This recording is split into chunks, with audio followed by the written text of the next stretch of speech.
Si hubieras nacido hace 50, 500 o 5000 años, tu camino hacia la riqueza no se parecería en nada al de hoy. Tal vez habrías tenido que conquistar un reino, surcar los mares o levantar una fábrica desde cero.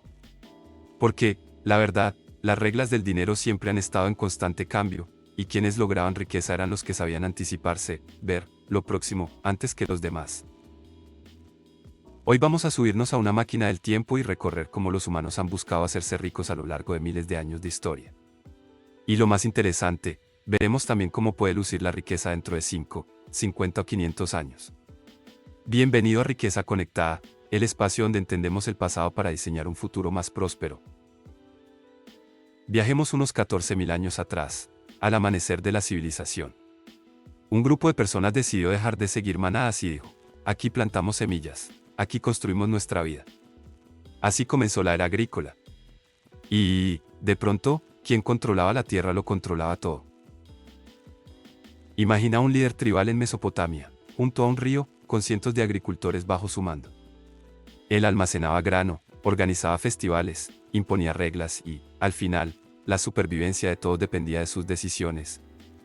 Los más ricos de esa época no eran comerciantes ni artesanos, eran jefes, señores de la guerra y reyes que controlaban territorios fértiles, animales y mano de obra. La riqueza no eran monedas ni joyas, era grano, ganado, sirvientes y, sí, múltiples esposas como símbolo de poder. Pero ese poder basado en la fuerza bruta y la tierra tenía un límite.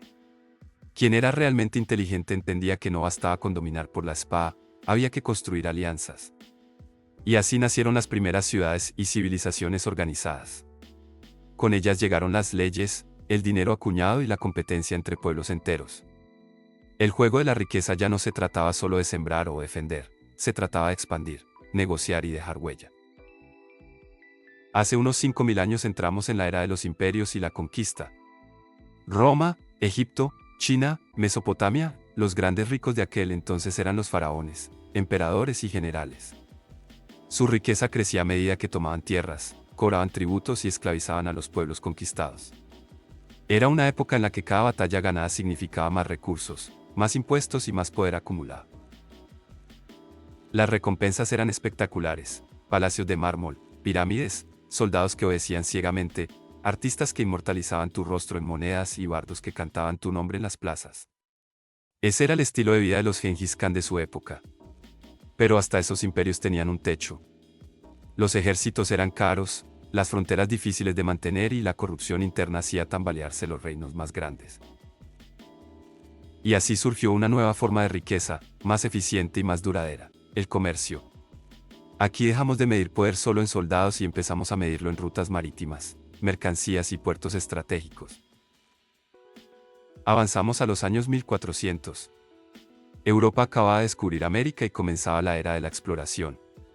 Barcos cargados de especias, oro y plata zarpaban desde Lisboa, Sevilla o Génova rumbo a nuevos mundos. Surgieron colonias, se abrieron rutas comerciales globales y los que sabían negociar, transportar y comerciar fueron quienes acumularon fortunas inimaginables. Aquí el poder cambió de las espadas a los barcos. La riqueza ya no dependía solo de tierras cultivables, sino de controlar el comercio internacional. Las grandes familias mercantiles de Venecia, Génova o Ámsterdam se convirtieron en las nuevas élites. Bancos, letras de cambio, compañías comerciales, todo eso nació en esta época y puso los cimientos de lo que hoy conocemos como capitalismo. Pimienta de la India, porcelana de China, azúcar del Caribe, oro de África Occidental. En ese tiempo, quien controlaba las rutas comerciales controlaba la riqueza. Y ahí entra en escena la Compañía Holandesa de las Indias Orientales. Esta no fue solo una empresa, fue un monstruo global, la corporación más valiosa de toda la historia. Llegó a tener su propio ejército, su propia marina y hasta el poder de derrocar gobiernos locales. Literalmente tomaba ciudades enteras y dictaba las reglas del comercio mundial. Pero lo sorprendente es que su éxito no vino únicamente de la fuerza militar. Lo que realmente los hizo imparables fue su visión sobre cómo mover los bienes mejor que nadie. Entendían de capital, de riesgos, de negociación y de logística. Ser rico en ese momento histórico no era solo tener tierras o guerreros, era ser lo bastante audaz para cruzar océanos, lo bastante astuto para financiar barcos y lo bastante persuasivo para cerrar acuerdos con reyes y emperadores. Era un nuevo conjunto de habilidades que convertía a simples comerciantes en aristócratas y a compañías en auténticas potencias globales. El comercio transformó el mapa. Ahora la riqueza podía viajar miles de kilómetros y extenderse por todo el planeta. Mercaderes que antes eran vistos como simples intermediarios se transformaron en la nueva élite. Sus mansiones competían con los palacios de la nobleza, y sus decisiones podían hacer tambalear economías enteras. Sin embargo, este modelo tenía límites, los barcos tardaban meses, las tormentas arruinaban cargamentos, y la comunicación era lenta y poco fiable.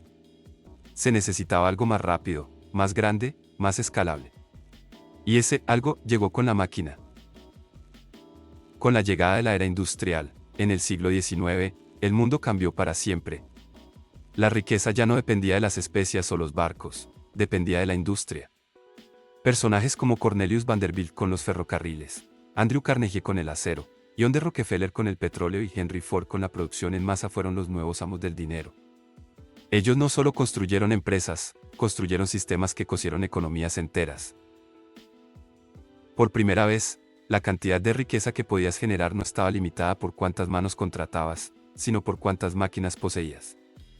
Las fábricas, las acerías, las refinerías y las líneas de producción se convirtieron en las minas de oro de esa época. Era la era de los monopolios, de la expansión agresiva, de doblar las reglas del capitalismo para dominar industrias completas. Y con ello, nació un lujo nunca antes visto. Mansiones gigantes con electricidad y gas, vagones privados que parecían hoteles sobre ruedas, los primeros automóviles, ascensores, iluminación eléctrica, vivir como un Rockefeller o un Vanderbilt era como estar 50 años en el futuro. Esta era aceleró todo. Telégrafos, teléfonos, radio y, hacia mediados del siglo XX, las primeras computadoras.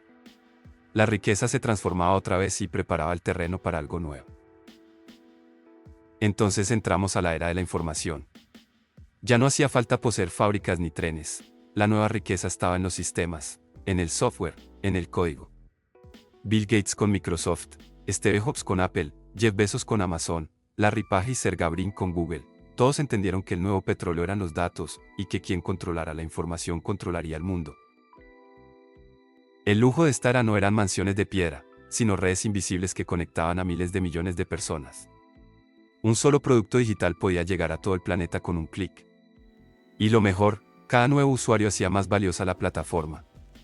La riqueza dejó de tener fronteras.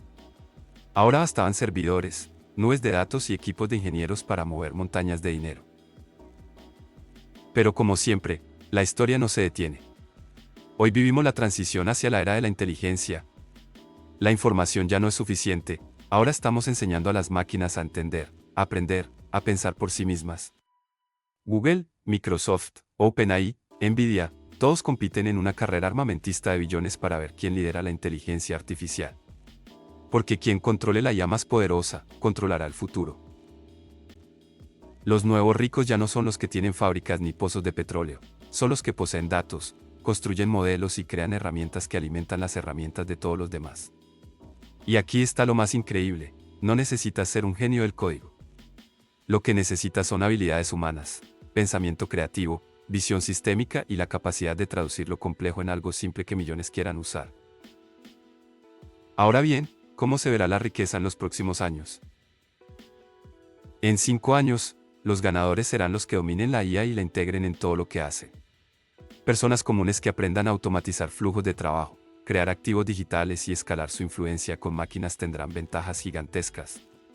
Algunos parecerán hacerse ricos de la noche a la mañana, pero en realidad estarán construyendo sistemas invisibles que producen dinero las 24 horas. En 50 años, la inteligencia artificial ya no será novedad. 2 o 3 generaciones habrán nacido con ella como parte de la vida diaria. Quizás el nuevo petróleo no sean los datos, sino la energía o incluso la salud. Imagina un mundo donde la empresa más valiosa no sea la que fabrica autos, sino la que extienda tu esperanza de vida o te permita regenerar órganos como si fueras un videojuego. Y dentro de 500 años, ahí sí entramos en terreno de pura especulación, pero piensa en grande, colonias humanas en Marte, viajes interplanetarios, gente que vive hasta los 500 años o incluso la posibilidad de preservar la conciencia digitalmente. Puede que la riqueza del futuro ni siquiera se mida en dinero, sino en acceso, influencia y capacidad de diseñar tu propia realidad. Suena loco, ¿verdad? Pero recuerda, hace 500 años, si alguien hubiera hablado de monedas digitales globales, de inteligencia artificial o de que millones de personas verían un video tuyo desde un rectángulo de vidrio en la mano, habrían pensado que estabas delirando. Y, sin embargo, aquí estamos. La historia nos enseña algo claro: la riqueza siempre cambia de forma. De la tierra al comercio, del acero al software, de los datos a la inteligencia. Los ganadores no son quienes se aferran al pasado, sino quienes se adelantan al futuro.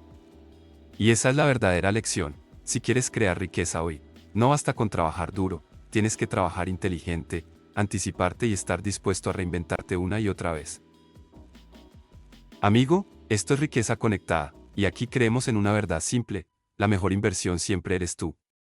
El conocimiento que adquieras, las habilidades que desarrolles y la mentalidad que construyas son las únicas riquezas que nunca se deprecian.